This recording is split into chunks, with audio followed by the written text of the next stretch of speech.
नागपुर के संविधान चौक पर आशा वर्कर व गट प्रवर्तक द्वारा अपनी मांग को लेकर हजारों महिलाओं ने धरना देकर प्रदर्शन। सीटू के बैनर तले हर जिले में राष्ट्रव्यापी मांग दिवस मनाने का आह्वान किया गया है। इसी श्रृंखला में आज शहर के संविधान चौक पर आशा वर्कर और गट प्रवर्तक द्वारा अपनी मांग को लेकर प्रदर्शन किया गया। देश भर में विभिन्न क्षेत्रों में काम करने वाले मजदूरों की स्थिति गंभीर होती जा रही है। हर श्रमिक को न्यूनतम वेतन मिलना चाहिए और नए श्रम कानून रद्द किए जाने चाहिए। इस मांग को लेकर आज देशव्यापी मांग दिवस मनाते हुए अपनी मांग को पूरा करने की मांग की है। आशा वर्कर रंजना पोनीकर ने कहा कि कई सालों से सरकार हमारा मानधन नहीं बढ़ा रही, हमको रात हो या दिन सरकारी योजना में काम करना पड़ता है। हमारी मांग है कि सरकार हमारा मानदेय 10,000 बढ़ाए। हमारी सरकार से मांग है जो 5,000 की जो बढ़ोतरी किए थे, अभी बजट जो पेश किए हैं उन्होंने ऐसा कोई घोषणा नहीं की है। इन्होंने जल्दी से जल्दी हमको देना चाहिए था, लेकिन ये अभी लाडली बहन योजना जो आई हुई है उसके लिए वो व्यस्त है 1,500 रुपए देने के लिए, लेकिन आशा वर्कर जो काम करती है उसका मुबदला तो इन्होंने देना चाहिए। महानगर सरकार के तरफ से अवार्ड मिला है आशा वर्कर के लिए, लेकिन जो आरोग्य वर्गनी का जो मानधन है उसमें इतना घोटाला है। क्या वो 200, 300, 400 रुपए ऐसे टुकड़े में दे रहे हैं? जो काम का मुबदला जो 67 हजार रुपए है वो निकलना चाहिए, तो हमको घुमा रहे हैं। अवार्ड हमको अवार्ड नहीं चाहिए, अवार्ड के बदले हमको मुबदला दो ना। महीने का जो हमारा जो मानधन फिक्स किया है उतना हमको दो और इंसेंटिव दो हमको। गवर्नमेंट कर्मचारी का दर्जा मांग रहे हैं, उनको फिक्स वेतन मांग रहे हैं, वो उनके पास में नहीं है। मोदी जी बोल रहे हैं हमारे आशा बहनों के लिए ये करेंगे वो करेंगे, क्या कर रहे हैं? अभी तक उन्होंने क्या किए? उज्ज्वला कामरे ने कहा कि सरकार हमारा मानधन जल्दी से जल्दी बढ़ा कर दे, क्योंकि हम सभी काम करते हैं जितने पीएससी में आते हैं। बस एक ही मांग है सरकार से। मैं मऊ प्राइवेट में काम करती हूँ, हम सब पूरे मुस्लिम एरिया में काम करते हैं।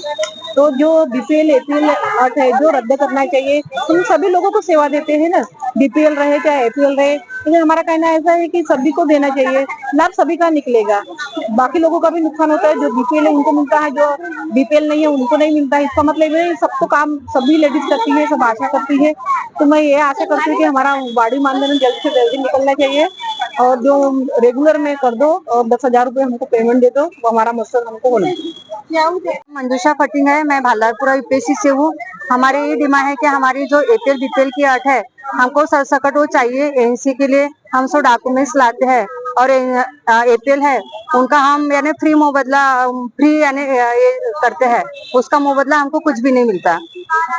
कामनी कुमरे पीएससी नवेगांव में अपनी सेवा दे रही है। कामनी का कहना है कि नदी पार करके हम पेशेंट को ले जाते, कोई साधन नहीं है आने जाने का, फिर भी हम सेवा देते हैं। पेशेंट को क्या करे, फिर भी सरकार हमारी मांग पूरी नहीं कर रही है। मेरा नाम कामिनी कुमरे है और मैं घाटपुकड़ा रहती हूँ। मेरा पीएससी नवेगांव खैरी है। मेरे तरफ में मैं अपने पेशेंट उनको नाव में लेके जाती हूँ।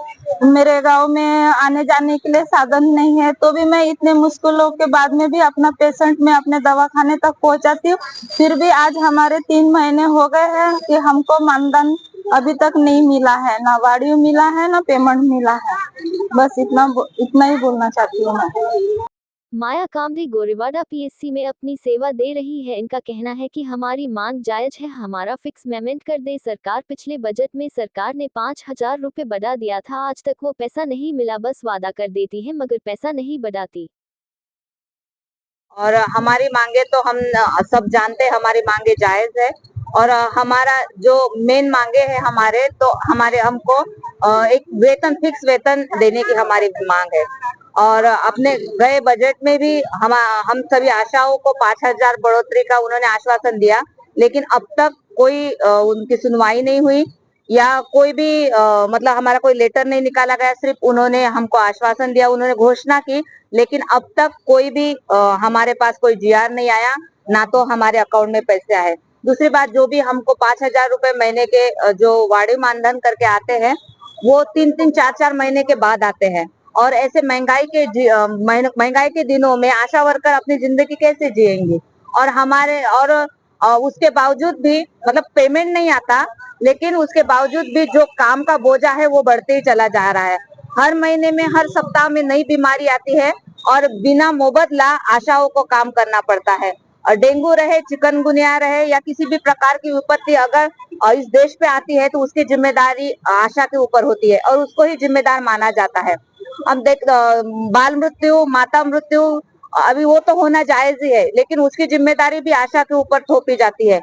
मेन जो है एपीएल बीपीएल की अर्थ हम लोगों को रिकॉर्ड देना पड़ता है और किसी भी एपीएल रहो, बीपीएल रहो या ओबीसी रहो, कोई भी एएनसी जो है अगर उनको कोई प्रॉब्लम होता है तो आशा के ऊपर जैसे तुम जिम्मेदारी थोपते हो, लेकिन उस प्रकार से मुआवजा नहीं दिया जाता है। एपीएल बीपीएल जो है उनका ही मुआवजा देने की घोषणा सरकार करती है, लेकिन मतलब बिना मुआवजे के आशाओं को काम करना पड़ता है और एएनसी का कोई मुआवजा नहीं मिलता। हम एपीएल बीपीएल वाले भी रहते हैं तो उनका भी कार्ड मिलना या उनका कास्ट सर्टिफिकेट मिलना, उनका राशन कार्ड का झेरॉक्स मिलना बहुत हम लोगों को मुश्किल जाती है।